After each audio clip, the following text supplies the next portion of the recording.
Hey guys. Joe, hi Joe, how are you? Hi, I'm good. Hi, Scott. Hi, Good morning. morning. Paul, are you with us? Yeah, I'm here, Scott. All good. All good in Stratford in the UK. Yeah, in sunny Stratford. And Naseem in Auckland, are you with us? Hearing us okay? Yes, can you all hear me? Yeah, I can hear you. Brilliant. Fantastic.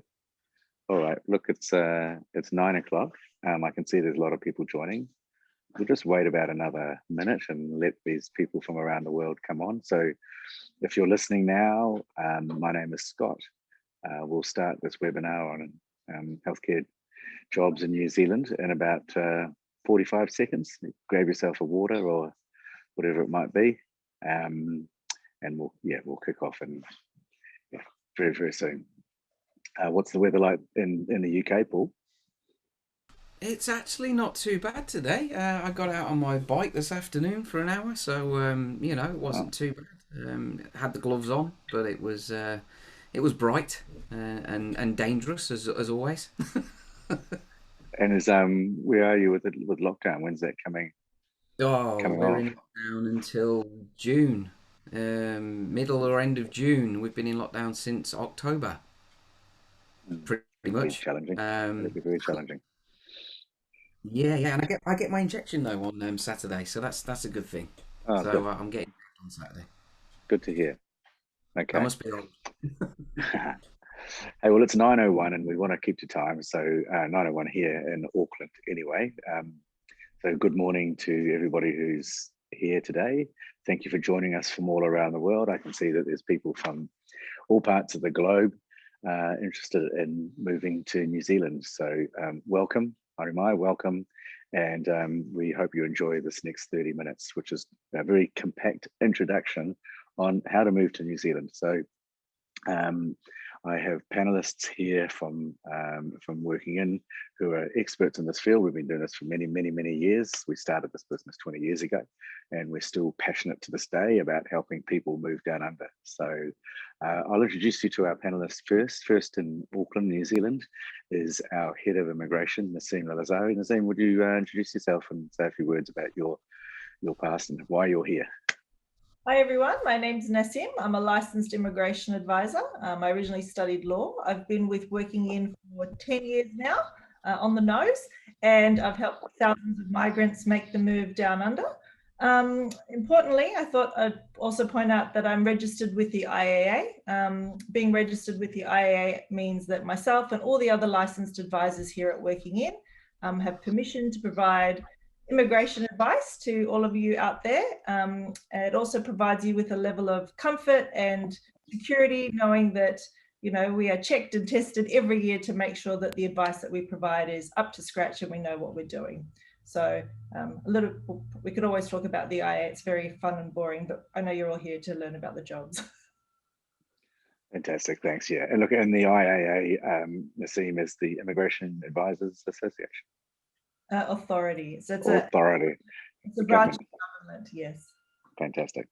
All right, and Paul also in the UK is a licensed immigration advisor. Paul Goddard, would you please introduce yourself? Yeah, I'm Paul. I've been a licensed advisor for a long time now. Helped thousands of people make the move, like Naseem, and lived in New Zealand and made the move myself. Currently back in the UK at the moment. We'll head back out to New Zealand as soon as I can. But yeah, looking forward to helping everyone on here make the move. Fantastic, Paul. Yep, certainly right. Paul's helped thousands of people. We used to run expos in the UK, all over the world actually, and Paul would be on those expos stands with 4 or 5 deep people, all wanting to move to New Zealand, and I've seen you for many, many years help people on their journey, Paul. So yeah, we've been together for quite some time. Our final panelist is a specialist in the healthcare employment market. Joe Bradshaw is originally from the UK, but is based here in Auckland. Joe, can you say a few words and introduce yourself? Hi. Thanks, Scott. Hi, everybody. Welcome. Yes, as Scott said, I'm based in Auckland as well. Originally from the UK. Been here about 20 years, so long time now. But I'm a migrant myself, obviously, so I have done the journey and I know what it's all about. I've been at Working In on and off, mostly on, for 15 years now, and very lucky. It's like a family to me. And most of us are actually migrants here. So we really have got lots of experience between us on that journey and helping to get you to New Zealand. And my key role is helping you secure a job in New Zealand. So a very important part of the piece in getting you here. And I look forward to talking to you again shortly. Thanks. Fantastic, Jo. And as you can tell everybody, you don't lose your accent even if you've been here for 20 years. Although you might think she sounds a bit Kiwi, but to me she still sounds very Northern English. Okay, fantastic, thank you. Okay, let's just start getting into the nuts and bolts of where we are and what's happening and where New Zealand is at and how you can move down here. We just want to make this very pragmatic. I mean, at the moment, right now, we're COVID free in the community, so we're very pleased about that. We're not wearing masks or anything like that. We have to on public transport, but that's about it. We have had some scares. There was some COVID in the community, and so we've got an alert level that goes up and down. But generally speaking, as you probably well know, New Zealand's done reasonably well being an island nation in keeping COVID out. People are still coming through the borders, and predominantly the people that are coming through the borders are New Zealand citizens because they're allowed to, and permanent residents, but most importantly, health professionals.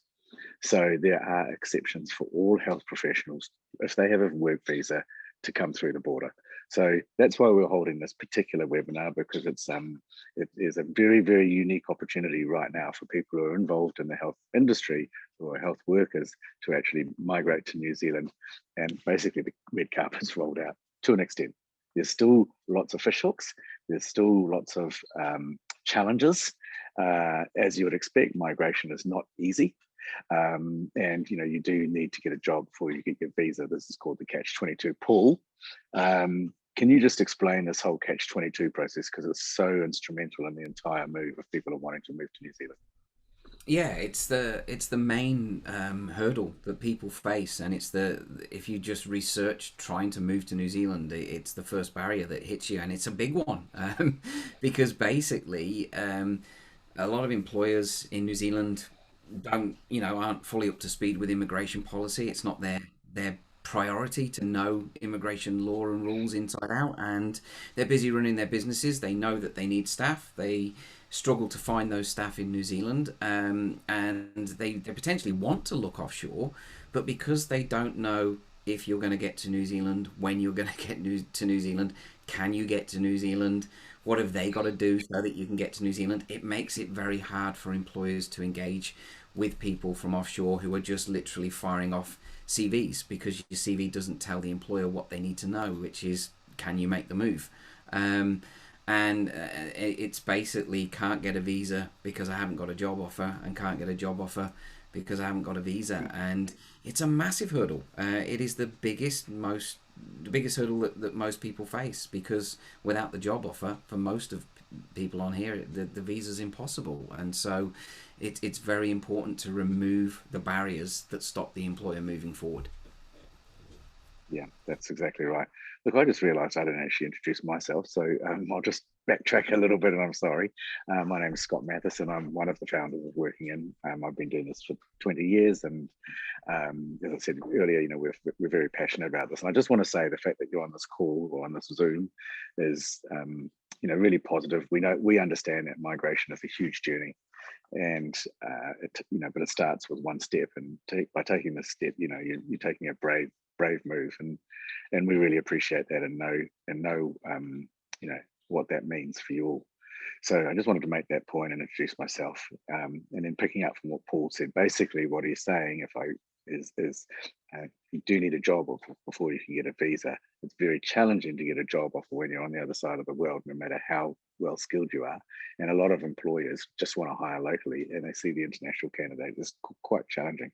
But there is a process, and once you do have a job offer, it does provide you with a residency pathway. And this is where I'd like to introduce you to Nazim again. Nazim, can you just explain the whole visa process for our viewers today? Yeah. So I'm going to explain what things are like in normal times, and then I'll just add a little bit about COVID's fun little addition. So the way that it normally works is that most healthcare professionals or any migrants with a job offer in New Zealand will apply for a work visa, and the employer will support that application process. The reason why we have the temporary or work visas is because, number one, they're processed faster, they're a little less stringent in terms of the documents and requirements, and that means that an individual can come into New Zealand and take up that role relatively quickly. We're talking weeks to months at the most. Now, at the same time, most people will be applying for residence. Now, the way that you might apply for residence can vary. Most people will apply under the skilled migrant category. This is a points-based system. You get points for your age, your qualification, your job offer, if you've got a partner, what qualifications or job they might have. And this application process takes a wee bit longer, as most residency applications do. So what normally happens is that people will be working on these applications concurrently. You might even submit them at the same time, but you'll always be using the temporary visa to arrive into New Zealand first. At the moment, residence applications are taking 2 years. COVID's added to that processing time. So that's why that temporary work visa becomes so important. The additional requirement because of COVID is what we call the critical health worker border exemption. So as Scott mentioned earlier on, the New Zealand borders are closed. Like the UK, we're an island, but we're really, really far from everywhere. So it's a little bit easier to control who comes in and out of the country. Now, being a healthcare worker means that you have a very special pathway through which that you can apply and be granted entry into the country. So been working with Joe and the rest of the team. Once, for example, a nurse or a physiotherapist has a job offer, we submit the critical health worker border exemption request that allows you to enter the country. And as soon as you're in managed isolation, we lodge your temporary work visa, and then we get working on your residence as well. Okay, fantastic. So what I'm hearing you saying is that you need a job offer, at which point you can get a temporary work visa, and that temporary work visa is attached to that job offer. And then subsequently, or at the same time, you can start your residency application process. But in addition, because of COVID, you've got to have this special critical workers application submitted so that you can get the entire process started. Spot on. Yeah, thank you. But when the borders reopen and we don't have that, and we don't know when that's going to be, then that will probably disappear, and then it's just the work visa and residence. Yeah. Okay, thanks, Nassim. That's clear. I think then it comes down to the jobs. Joe, maybe this is an opportunity for you just to elaborate a little bit more about what the job market's doing in New Zealand right now, and what are the sort of the demands of your employers that you're talking to. Yep, absolutely. Thanks, Scott. Look, there's heaps of demand and ongoing demand for nurses, allied health professionals, and for doctors, particularly GPs, nationwide. There's pockets of the country where demand is higher than others, and that can often be related to projects that might be happening, such as the extension of a hospital. I'm working with the DHB at the moment that are building some new operating theatres. So, and that's due to the growing population. So the increase in demand for more theatres. So with those expansion plans, then of course there becomes a requirement to put lots of new health professionals in at a given point in time. And so that does really uplift the demand. In my role, because I'm in constant contact with the network of the district health boards, which is our public system in New Zealand, like the NHS in the UK, and also with the private hospitals, then I know what's coming up. So it's not just about what you might see online in terms of a job, which often needs to be filled very quickly, and they need to replace somebody immediately. What I'm aware of in my network and keeping in touch with my network is opportunities that are coming up in the future so that we can negotiate on a start date for you, which is really important. So Look, the needs are there, the needs are extensive, but you do need to be skilled. It's really important that you match the skills that they're looking for in those roles. Recently I see that William, actually one of my candidates, is on the webinar. I've just placed him in a role as a clinical resource lead at a private hospital in Wellington. Also recently, I've placed a perioperative nurse, I've placed a couple of surgical nurses, I've placed a speech and language therapist, clinical cardiac physiologist, so a real sort of mixture in there as well. So as you can see, the opportunities are quite wide. Yeah, it's a good point, isn't it? Is that there are some big hospital builds taking place around the country, and so that's a whole new group of people that are required in a country where we already have shortages. So just to expand on that a little bit for everybody, what COVID has done is created a very unique situation down here in New Zealand where we actually thought our economy was going to tank, but the opposite has happened. Thousands and thousands of New Zealanders have returned. Thousands and thousands of work visa holders have come to New Zealand, and our population is growing, and no one really wants to leave. It's a bit of a safe haven right now. That's how it's viewed by most people, and so the amount of arrivals is far exceeding the amount of departures. So there's a lot of growth, infrastructure growth taking place. In addition, our government has committed billions of dollars as part of the sort of COVID, the COVID fund. So it's really about putting a boost into the economy, ploughing money into the economy to create jobs. And so that means more schools, more rail, more roads, more hospitals, and more opportunities. So it's not exactly what everyone was expecting. Unemployment is very low here; it's below 5%. We thought that was going to soar. It hasn't. And what it's meant is that there's still this ongoing demand, and not just in healthcare. So if your partner is in construction or engineering or teaching or whatever it might be, that's something else that we can help you with. We're certainly not limited to health. We have different we have specializations in other occupations as well. So yeah, that's a bit of where New Zealand's at. It's a really interesting situation. Paul, if I can just talk to you now a little bit. I mean, you've helped a lot of people move here. I mean, literally thousands. From a kind of a holistic perspective, the big picture, what are the things that stop people from moving, and what do people do? What do they need to do if this webinar is really giving people some motivation and thinking, yeah, I really want to do that. What's the next thing that has to happen? And what are the barriers? What's stopping people from moving forward? Yeah, the main thing stopping people moving forward, in my experience, is basically people not knowing how to even start the whole process. They make that big mistake of just thinking, oh, I need a job, so all I need to do is fire off my CV, and it's the biggest mistake you can make.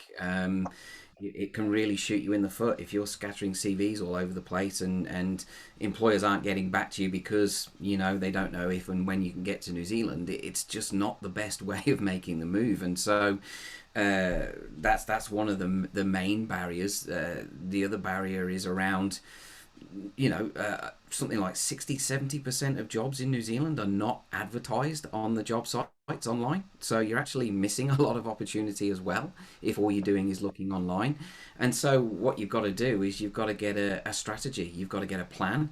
You've got to understand how things work. You've got to understand the steps that are involved in the move. You've got to understand visas. You've got to understand timeframes, costs, all those things. And it's only once you've got that information that you can then actually move forward with confidence and move forward, removing the risks and removing the barriers and maximizing the opportunities. That's the clear message. And obviously we're going to invite people to a workshop as part of this webinar. It's a free workshop which I'll go through all of those things with everyone.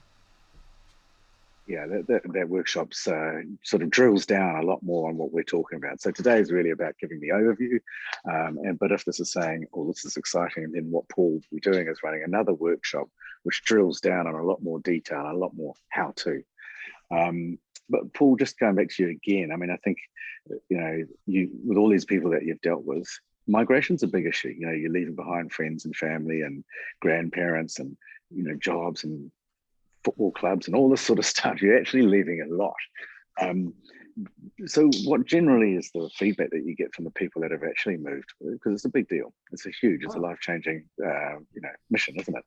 Yeah, it's massive. It's massive, and you go through all sorts of. It's an emotional move. I mean, I remember taking the only grandchildren that my parents had got away from them. You know, at 3 years old. You know, my son's flying to New Zealand, and they haven't got any more grandkids. And I worked with my dad every day when I lived in the UK, and you know, we went and lived in New Zealand for over 18 years, and you know, at the time it's a huge stress, but I think you've got to have a sense of adventure. You've got to be a bit of a risk taker, and you've got to have an attitude that, you know, you only live once. And you know, in my own personal experience, I have no regrets at all, and nor do my family, who we did leave behind, because the world's a smaller place now with the internet and Zoom and everything else. You know, it's a lot easier now to stay in touch. You've actually got really interesting things to talk about when you move overseas, rather than, you know, Coronation Street or whatever's on the TV in the UK. And you know, I don't regret it at all. It's the best thing we ever did as a family. My kids had an amazing lifestyle. They can now do whatever they want with their lives, and we've got a whole different outlook on the world, basically. And so moving to New Zealand ultimately gives you a lot of freedom. I think that's true. Look, an Immigration New Zealand did a survey, a big, wide-ranging survey, and they found out that 91% of all migrants are either very happy or, you know, at least happy with their move. So there's a lot of positivity there. Naseem, from an immigration perspective, what do you see as the blocks? I mean, you come across this all the time, actually, where people, for whatever reason, there's a stoppage. What are the things that we should be looking out for? I think Paul sort of alluded to it, that, you know, you need to have as much information as possible. A lot of times people want to move and they think that they're really prepared, but until that we start talking to them, we realize they haven't actually done all of the legwork and the homework that they need to do. They're not actually at the point to allow them to accept that job and for us to move the application forward with speed. What's important to note is that once you start looking for a job in New Zealand, it might be a little bit different with some of the roles that Joe is referring to, but normally, if they've been advertising and they're looking at an overseas candidate, they want you to come to New Zealand relatively quickly. So they're not going to necessarily hold a job open for a year in most circumstances. So you need to have that sort of considered as part of your journey, and when you're going to arrive, and, you know, which documents do you prepare at what point and when.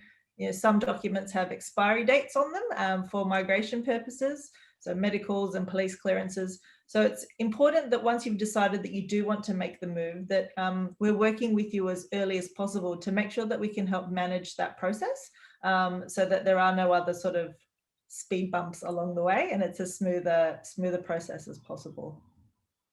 Yeah, because you've been saying that a lot of people are experiencing delays with their qualifications and such and so forth because of COVID. Is that right? Yeah, so, and this is really, really important for people that are in the health sphere, because of the fact that normally you need some form of registration or licensing to do your job. Without having registration, you're not able to, in most cases, accept, or you can't apply for the visa. So if you're a nurse and you're wanting to work in New Zealand, you need to have your New Zealand registration. The process that's involved in that is, you know, having one government agency or, you know, authority send documents to a different one, and because of COVID, that slowed the process down. So once upon a time, it used to be, you know, it was a lot easier. COVID's made it that, you know, the people you're trying to contact might have limited sort of operating hours, and so this can add to how long the whole process takes. And so the sooner you start, always the better. Yeah, thank you.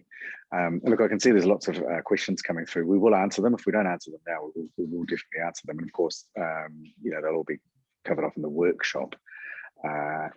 Joe, just around that registration, I know that from an employer perspective, they favour people who have got their registration or have at least started their registration. Can you sort of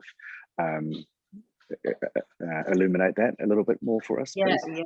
yeah, absolutely. So as Naseem was just talking about, you do need to be, as a health professional, you need to be registered to be able to practice in New Zealand. Now, most jobs that you will see advertised will say that you're required to have New Zealand registration. Now, that again is another, we've been talking about barriers and blockages. Well, that is definitely a blockage from the job point of view. And so, you know, what I would say to you is to get on to doing your registration as soon as possible. We can provide you with a list of all the regulatory boards, but they're all available online. But get that process started. You know, I'm working with people that have been trying to get their registration in place for 12 months. So you really do need to factor in and think about, when do you want to be in New Zealand? If you're thinking, well, I want to be in New Zealand in 12 months' time, then you really need to get on to starting that registration. You know, really the minimum amount of time it's taking at the moment is about 6 months from start to finish to get that registration. And as Naseem said, a lot of that is to do with the delays in people being able to get their transcripts because of lockdowns. And so organisations just aren't being able to stay on top of that process. So, you know, there are opportunities to secure a job when you don't have registration. It just really depends on how much that role is in demand. So some employers will consider a situation where, say for a GP, for example, or a highly skilled nurse, they might be like, well, if your registration is in process, we will offer you a job subject to you getting that registration. However, for the main sort of situation, then it's really highly beneficial to have that in place when it comes to the stage of me helping you secure a job. Fantastic, thank you. Okay, so Paul, what is the next step now for people who are here? We're kind of coming to the end. It's 9:28 here in Auckland. What's your sort of final words really about what people need to do now if they're interested in what we're talking about? Yeah, I think, look, this has been great for people to get a snapshot and an idea of some of the process around moving, and what everyone on here needs now is clarity, and we give that clarity in a workshop, which is online with myself. It takes an hour or so, depending on how long it goes, and you'll be able to ask all sorts of questions, and I do a Q&A session at the end of it. But during that workshop, I'm going to literally break things down into steps. You know, these are the steps you need to take, these are the hurdles you need to overcome, this is how you overcome them, these are the timeframes, these are the budgets. And the whole aim of the workshop is to basically give enough information so that everyone who attends has enough information to basically decide to move forward at the end of it. And it's a hugely important first step. I used to do these one-to-one with people, and we had so many people to talk to, it just wasn't practical to do it one-to-one, as you know, Scott. And so now we do it in an online workshop, and it's going really well. So just register and join. We've put the link a couple of times up here today. I'll put it up once more. You will all get an email though with a link to register for the workshop. Even if you can't make it on the time that it's live, register anyway, because if you register, we will be able to send you a recording afterwards. But the workshop is the first step. It's the catalyst that can make all this happen. So that's the message. Yeah, there's lots of steps in this process, Paul, and as both Naseem and Joe have alluded to, the migration is not a fast process, but it's, you know, one step at a time. Have patience, be diligent, follow a process, and you'll get there in the end, and you'll be like thousands of other people that have actually come here. Joe, do you have any last words for us? I think for me, you know, what I do is, you know, I get you job ready before I put you forward to an employer. So really it's, and for that, what that means is, you know, your CV looks really good and professional, and we can provide advice on that. You know, your registration's in place. or in progress. And also, by the time you get to me, you will have done the workshop and done your visa assessment, so that you've established your commitment. So for me to be able to help you secure a job, it is really important that you're ready with that commitment to move. You might have thought about where your preferred location is in New Zealand. What are your real motivations for moving? And what's the driver? When you get to the stage to talk to me, then we'll be covering all those things off so that we can be certain that you're in a really strong place where, when it comes to an interview with an employer, you can be successful. So that's what it's about. But hopefully I will meet you again at some point in the not too distant future. Thank you. Thank you so much, Jo. Thank you. And Naseem, we're a little bit over time here, so just a quick wrap up from you, please. I was just going to say, yeah, definitely register and attend the workshop, because it'll give you a lot more information about not just only the process, but the next steps and everything else you'll have to consider as part of your move to New Zealand. Fantastic. Thank you. I'm just going to take my phone off here now. Excuse my fingers. I'm just going to show you around where we are. I'm just going to say goodbye to you all. I can see that we've got people from all over the world here, from Singapore, the UK, and even some special friends from Christchurch. So hello to you all. This is our office. This is where we are in New Zealand, and I'm going to go outside and just show you what it's like today, because today, hopefully, New Zealand is going to win the America's Cup yachting race, which might not mean anything to you, but it means a lot to us. And so this is where we're based, and it's a beautiful sunny day here in Auckland. And I guess what we're saying is, if you start the journey now, we'll see you down here one time, and we'd be really welcoming you with open arms. So have a good day, have a good night, have a good afternoon, and we'll see you again soon. Thank you. Bye-bye.